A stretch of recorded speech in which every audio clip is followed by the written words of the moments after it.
Ladies and gentlemen, good morning. I'm Don Ehrman with Metro Police. And in just a few moments, I will introduce you to 5 heroes.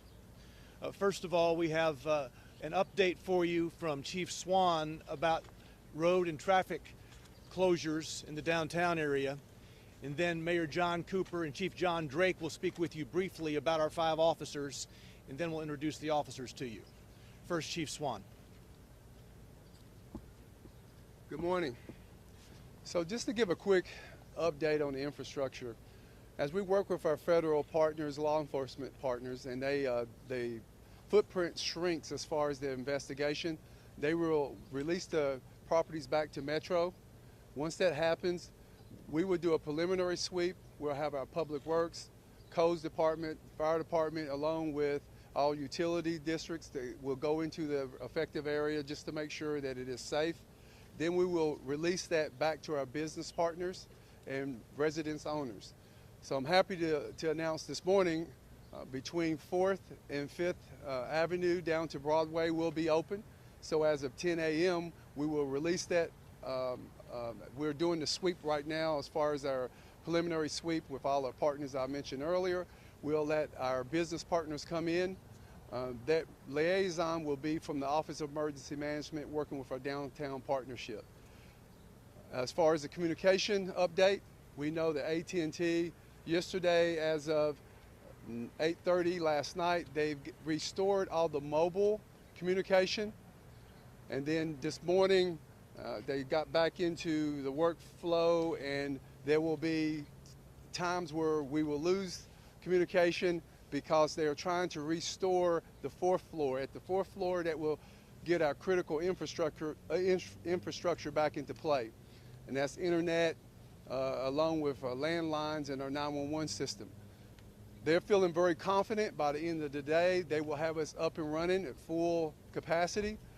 But please remember that there are a lot of moving parts and there are a lot of things that happens, and we will try to address that as it happens. So again, we appreciate everybody's patience, and we will proceed with getting Nashville back on the road of reopening.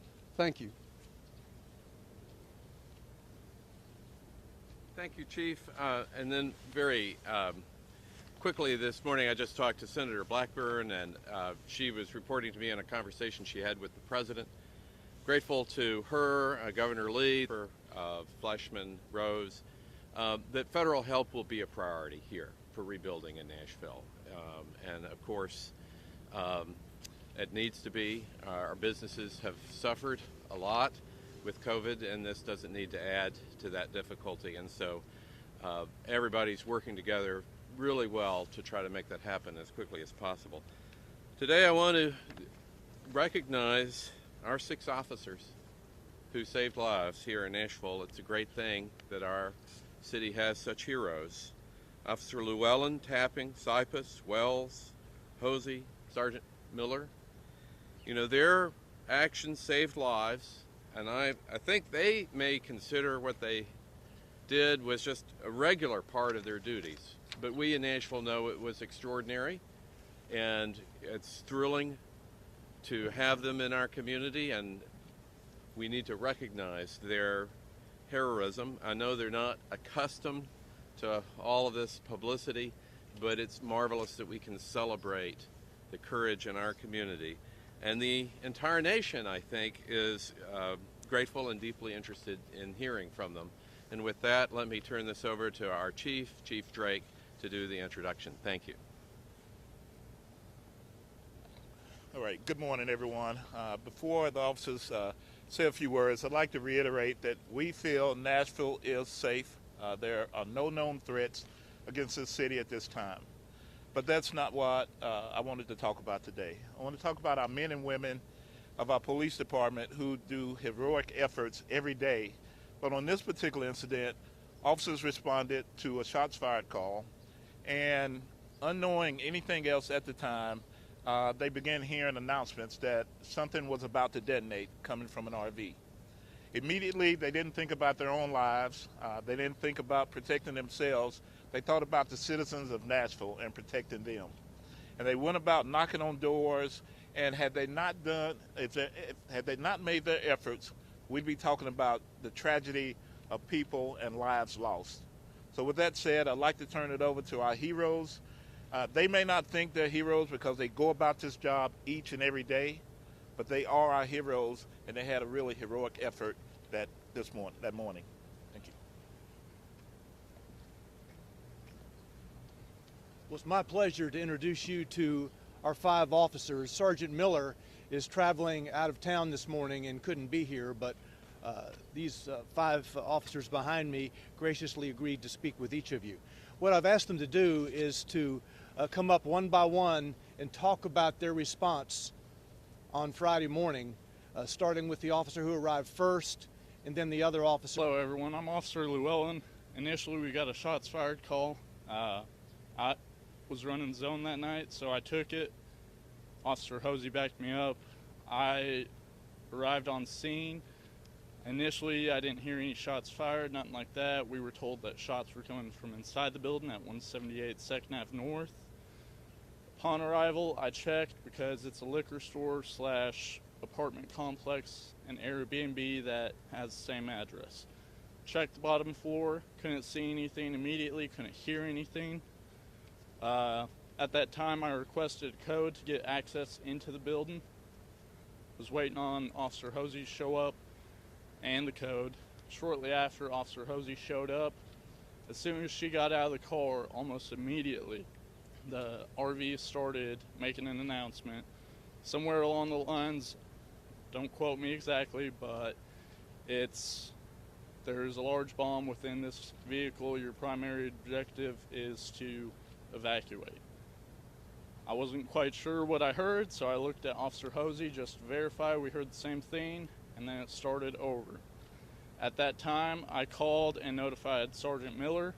He said, get everyone you can out there. I requested all units available from our precinct to come. They show up. I asked Officer Toppin and Wells to block off 2nd and Broadway, 2nd and Commerce. They did. Officer Sipos and Hosey went inside to start knocking on doors, and Officer Wells came up. At this time, Sergeant Miller's there. I asked him for any further directives, stuff like that.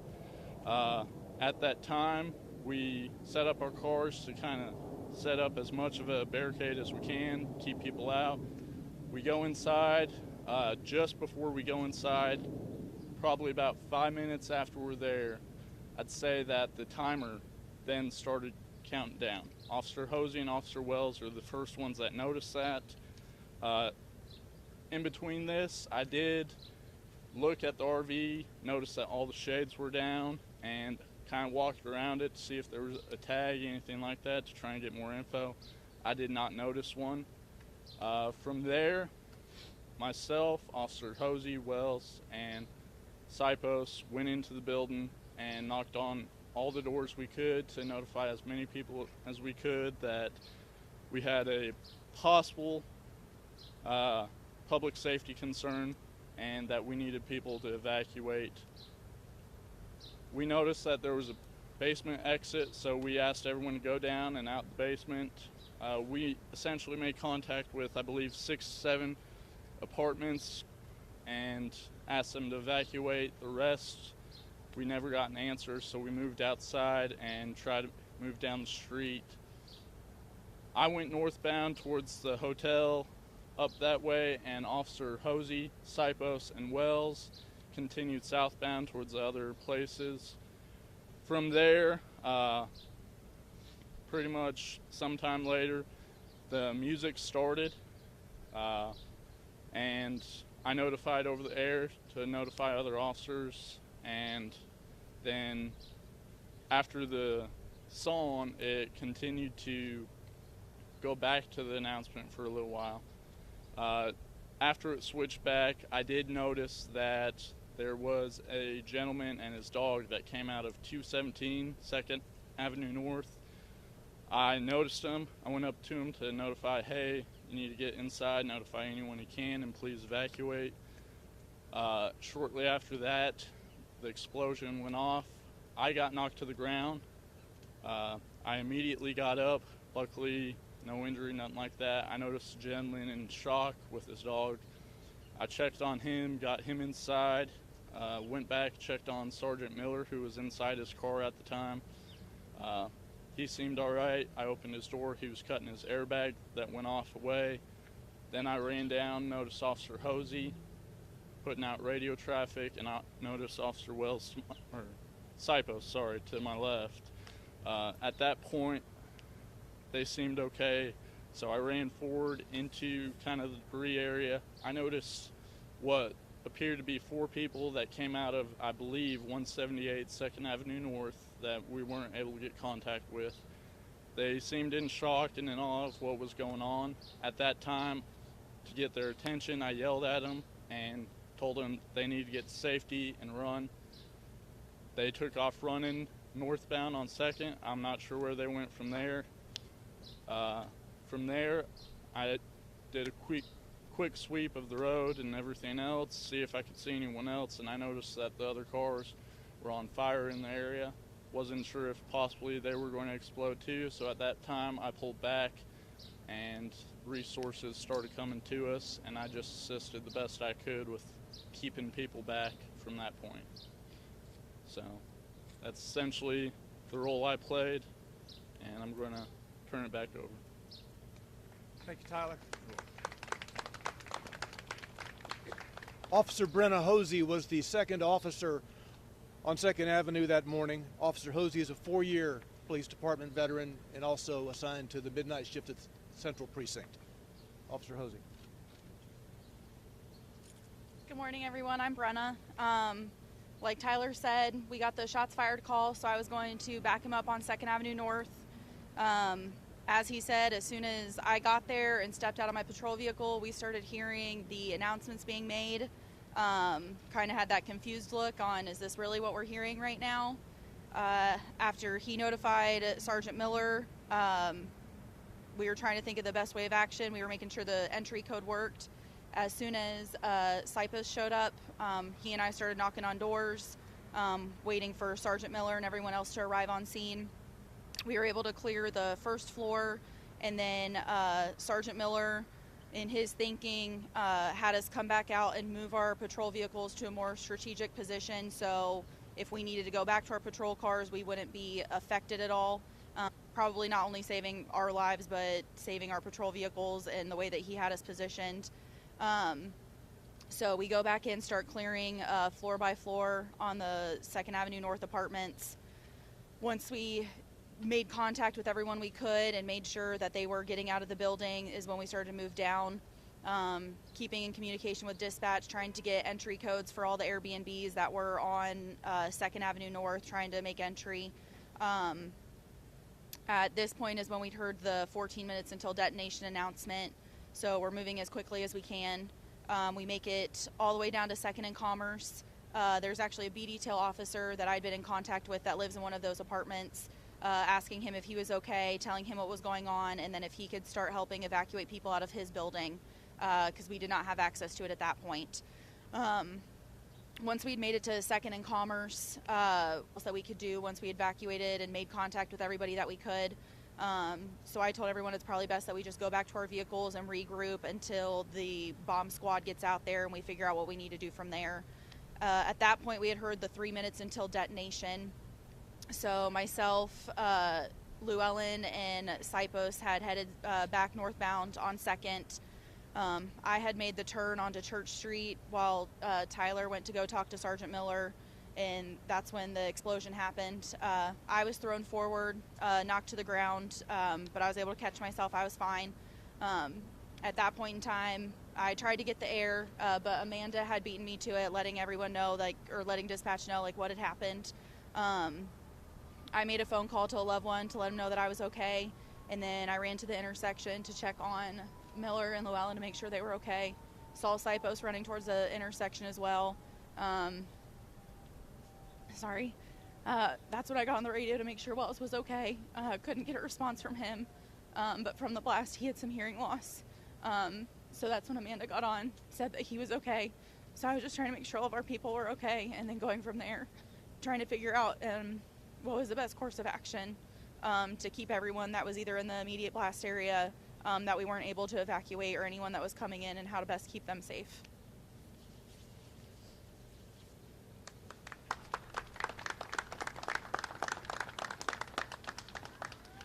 Now I'd like to introduce you to Officer James Wells, also assigned to the Central Precinct Midnight Shift. James has been with us just under 2 years. Officer Wells. Good morning, Officer James Wells. Shortly after the shots fired call came out, Officer Llewellyn had came over the radio and said I needed everybody here immediately. And just by the tone in his voice, we knew it was serious. And, he said it was a possible bomb situation and that Sergeant Miller was aware. At the time, I was sitting right next to Officer Toppin, so we got over there as quick as we could. Not knowing that the RV was the vehicle in question at the time, we actually pulled right in front of it. This is right across the street. We pulled up, and then when we heard the announcement, Toppin was like, "Is that the vehicle in question?" And Llewellyn said, "Yes." We immediately hopped in our cars and backed out, and then so we started setting up the perimeter to start shutting down Commerce and Broadway to make sure nobody could come in or out. And then Llewellyn called for more people to come help evacuate the building, which I did.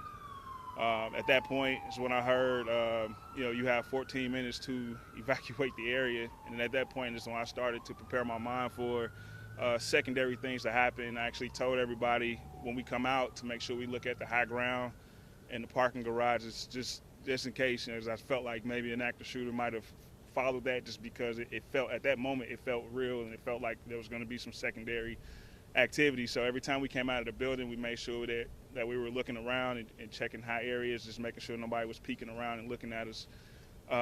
So we continue to go door to door, trying to get codes from dispatch to get in. We get down to Second to Commerce, and then that's when we hear the 3 minutes as we coming out of the building. And at that point, I told them I was going to go back to my car and get my heavy plates, just mentally getting prepared for whatever was about to happen. And so as I'm putting my heavy plates on, Llewellyn tells me that Sergeant Miller told me to pull my car back because I was actually in the intersection at first. So then I pulled my car back in between the buildings, and which is the parking garage, and then Second to Commerce to get out of the blast radius.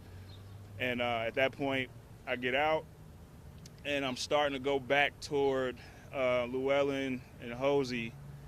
And as I'm getting ready to walk toward them, walking back toward the RV, and this might not be politically correct, but this is my truth. I literally hear God tell me to turn around and go check on Topping, who was by herself down on Broadway.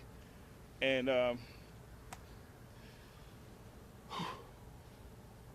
as I turn around, for me, it felt like I only took 3 steps. And then the music stopped, and as I'm walking back toward Topping now, I just see orange, and then I hear a loud boom. And as I'm stumbling, because it rocked me that hard, I started stumbling. I just tell myself to stay on your feet, stay alive. And I just take out in a full-out sprint, and I'm running toward Topping to make sure she's okay. And we kind of meet in the middle, and we just grab each other, check each other, and I'm yelling at her to get her gun out because, like I said, I felt like there was going to be some, it just had a feeling that, it's just weird. It just felt like something out of a movie. And so we're checking on each other, and she's asking me, she's telling me that they're trying to raise me on the radio. I couldn't hear, so I just lost temporary hearing in my left ear. So as she yelling, I'm saying what, and a couple of explicitives, tell her I couldn't hear. And they get me to the paramedics. I call my wife immediately to let her know, just before anything got out, to let her know that I was okay. And while I was in the ambulance, they were trying to get me to go to the hospital, and I just didn't want to be by myself at that moment, didn't want to leave them.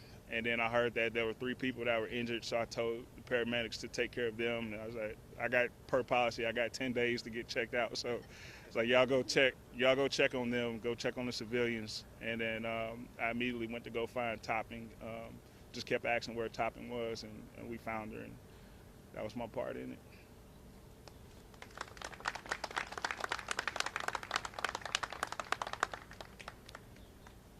Officer Michael Sipus, assigned to the Central Precinct's Midnight Shift.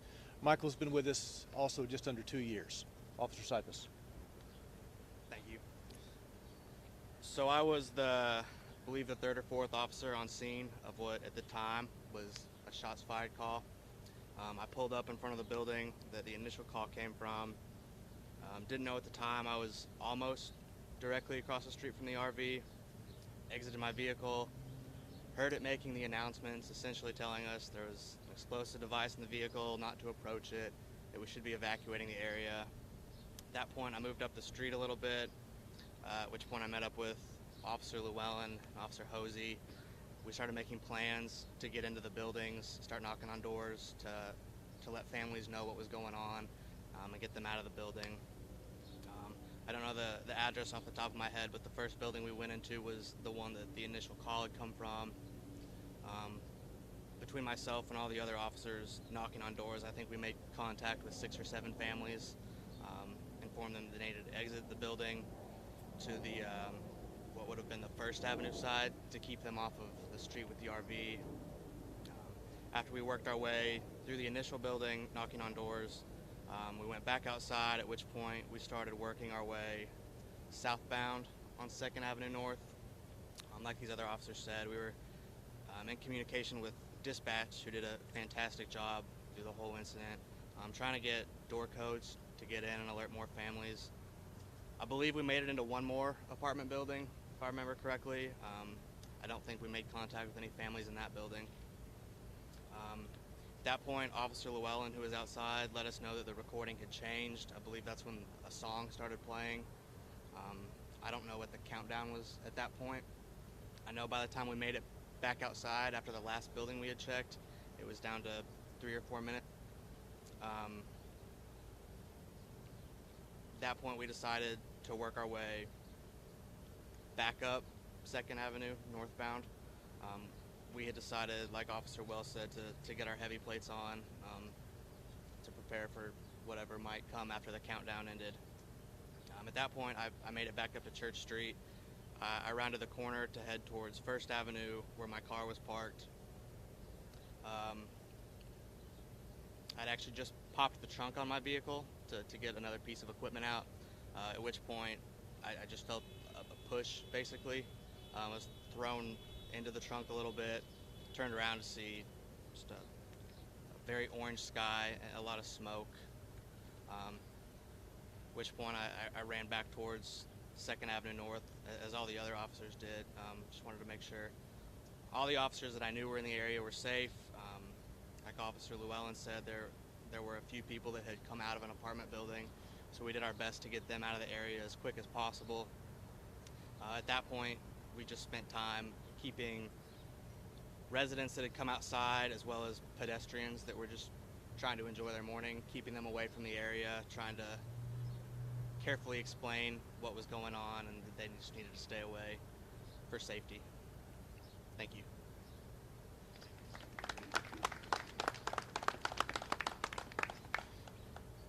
Our 5th officer is Amanda Topping. Amanda has been with us for just under 2 years also. All right. So I remember that morning I was sitting with James Wells. We were talking over in my zone, and I heard Tyler Llewellyn and Brennan go out to the call. So we're kind of listening. This is an odd call. So we're sitting there, and my wife had just called because it's towards the end of our shift, so she was seeing what time I was coming home. And so I'm talking to her, and I'm like, well, we're about to head to this call. It's a little strange. So I hung up with her, and we head down there, and we get there. We didn't really know too much about it. Unbeknownst to us, we park right next to it. So, of course, we moved because that seemed ideal. So, I take my car down to 2nd and Broadway, and, Sergeant Miller wanted me to stay down there to help with, because, pedestrian traffic on Broadway, and, the buses were starting to do their routes and stuff. So, of course, I was listening and everything, and they went up to the apartments, and I kind of stayed down there and kept on going up to 2nd and Commerce to hear what the RV was saying, and that's just stuff that I'll never forget. The sound of the announcement saying, primary objective is to evacuate now, and it's a female voice, and yeah, it's just odd. And then, of course, I'm kind of pacing back and forth because I kept on having to turn pedestrians around. it was a weird feeling not being able to be with everybody else, but I knew that, you know, I needed to stay where I was at.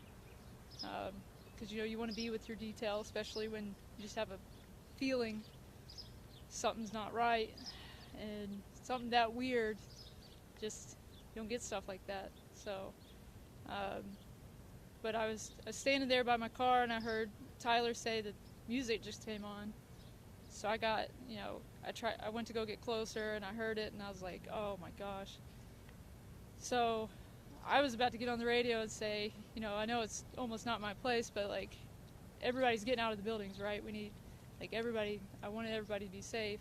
But then I saw a group of them, which couldn't really tell, but I was assuming was Brenna and Cypos and Tyler, walk around the RV back towards their cars, so I kind of saw them. And I started walking up to 2nd and Commerce because I wanted to talk to them. I wanted to know, like, do we need to go to more buildings? What do we need to do? You know, I was just getting really antsy. And I just talked to my wife again, just told her that things were just really strange. And so, but as I'm walking towards them on the right side of the road, the right side of 2nd, I see Wells at his car, and I was like, well, he's closer, and I'll go talk to him, see what we need to do. So I don't know what told me to do this. It was really weird, but I decided to change my direction, go on the other side of the road, start walking towards Wells. I start walking towards him. You know, he starts walking towards me. You can see on the camera too, the footage, I've seen it. And I told him I didn't think anybody'd ever believe him how close he was. And I was probably about 10 steps away from him, 15. And we're just walking towards each other, and I just saw the biggest flames I've ever seen, the biggest explosion. I mean, and I just saw orange, and then him, and I saw him stumble. And I felt it, I felt the heat, the wave. And I don't know how I kept my footing, but I kind of blanked it, and I just lost it, and I just took off in a sprint towards him. And like he said, I've never grabbed somebody so hard in my life.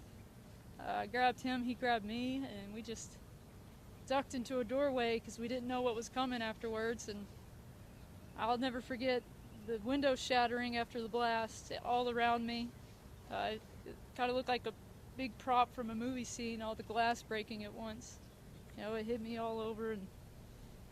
But just being able to hold him and grab him, and then the first thing I could do is, you couldn't hear anybody at first. It scared the heck out of me, but you know, just 423, there's been an explosion, and sent multiple medics because I didn't know what we had. And I was so scared that I just lost my entire detail because I didn't know where they were. I just saw them pass by it. So after that, we just, you know, made sure that we felt a little bit safe enough to go back and regroup. And luckily I heard everybody on the radio, and I didn't know how okay everybody was, but I knew everybody was alive. And so I was happy to hear that nobody else was seriously injured, but that's pretty much it. Yeah, can I go now?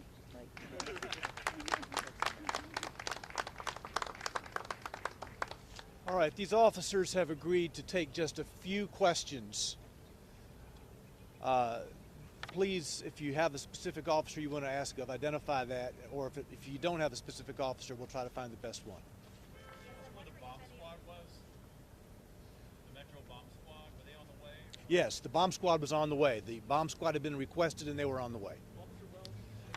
Ma'am, right here. When you described that there were shades on the RV, were there shades in the front as well? Did you ever see a person in or around? Sure, Llewellyn. Yes, ma'am. The front had a shade as well to keep view completely obstructed. All the shades on the back windows were down as well, so you couldn't see in at all. I didn't see any person in or around it at all. When I first arrived, I did notice RV, but with it being Christmas, I was like, maybe they're just visiting family and parked there. So I didn't pay much attention to it, but I did not notice anyone outside around it either when I first arrived. Did you say that there were no tags on it? There, to my recollection, I went around behind it, just double check after the announcements started to see if we could get a tag for more information and stuff like that. I did not notice a tag anywhere. I didn't notice any kind of bracket for a tag even. So, unfortunately, couldn't give more information. Yes, what I specifically remember later, what I remembered was downtown where the lights shine bright. Later, the ATF agent I spoke to pulled it up, and it's downtown by Petulia Clark was the specific song that was played.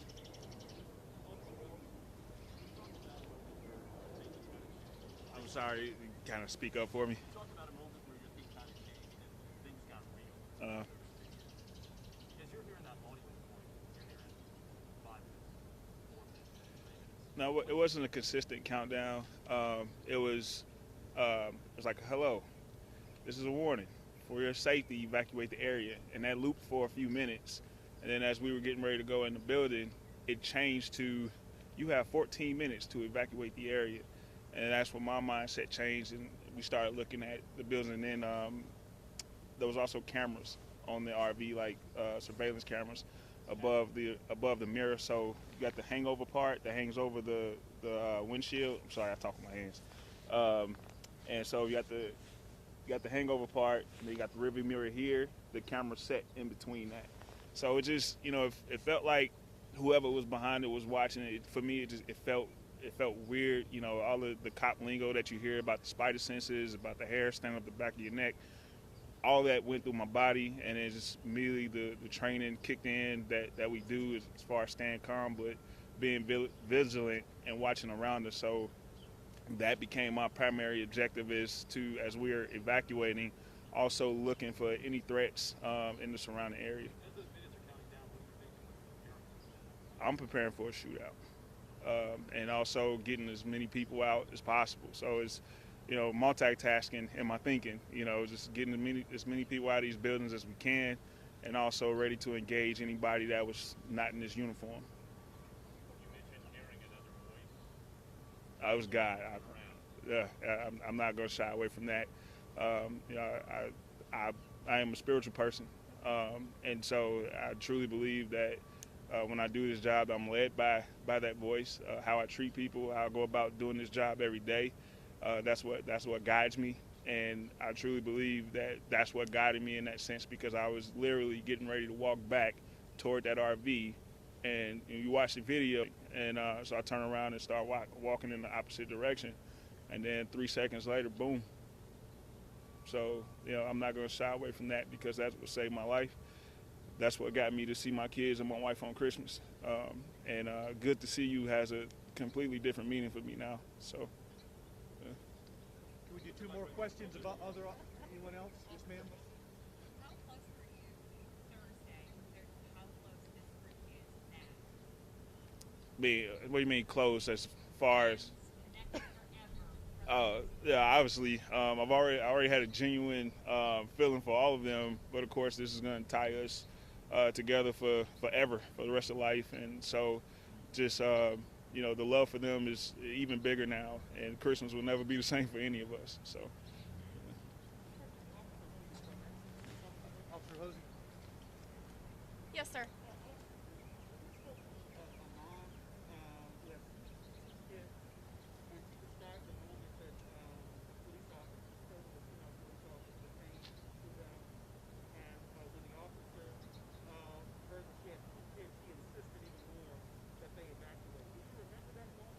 If it's the woman I'm thinking of, she lived in 178. I remember knocking on her door. It was Sipost and I knocked on her door, scared the bejesus out of her.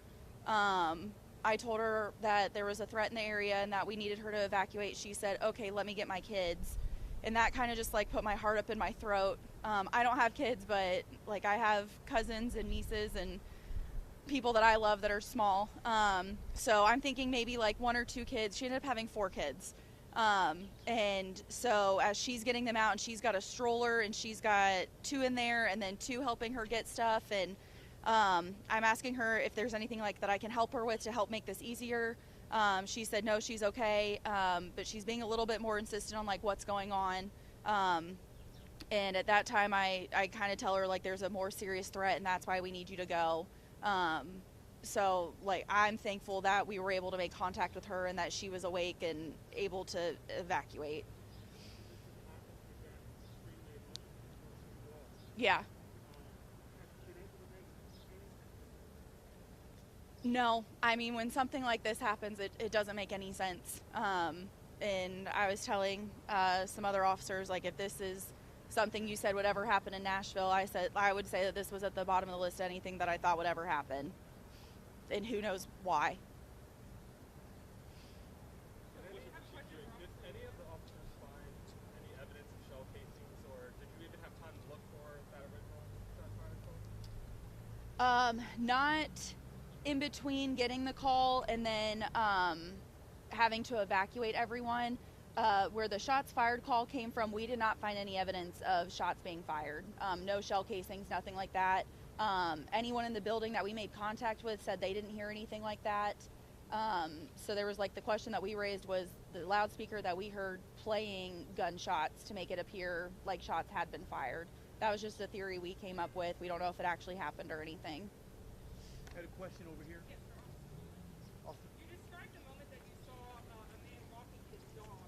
Have you seen, there's been surveillance video of that moment. Have you seen that video yourself? No, ma'am, I have not. How does that know? Because, I mean, you talk about how you guys have saved people's lives that day. How does that feel knowing that? Overall, I don't know for what reason the gentleman or female, whoever it was that actually did this, gave the notice. I'm just grateful that we actually had time to try and help people clear out. I saw that gentleman. Gut instinct told me go get him and tell him to get inside, get his family, get out. And overall, I did that, and I'm just grateful that none of the shrapnel or anything like that hit me, him. I'm a big dog lover, so it's dog too. So just very grateful that no one was seriously hurt.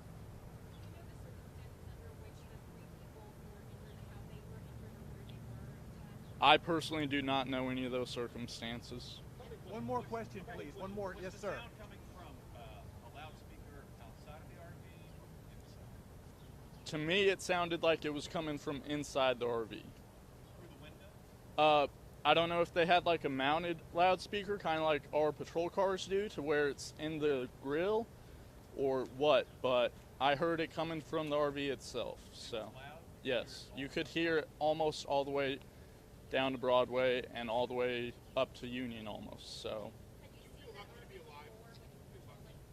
I'm sorry, Had you seen the RV before during your patrols of the area? No, I didn't notice it earlier in the night at all. And like I said, I noticed it when I first showed up, but with it being the holiday, I didn't think anything of it because people possibly visiting family. Or even in past weeks? No, I haven't seen it in past weeks or past nights even. I know there was one other over here. Yes, I feel very lucky to be alive, say hello to my family, say I'm uninjured, as well as all the other officers. I'm very grateful for the quick response from fellow officers, NFD, and everyone else. Thanks, Tyler. Thank you very much. So, ladies and gentlemen, I want to emphasize these officers volunteered to be with you this morning. They weren't ordered to be here, they volunteered. And for those of you who applaud,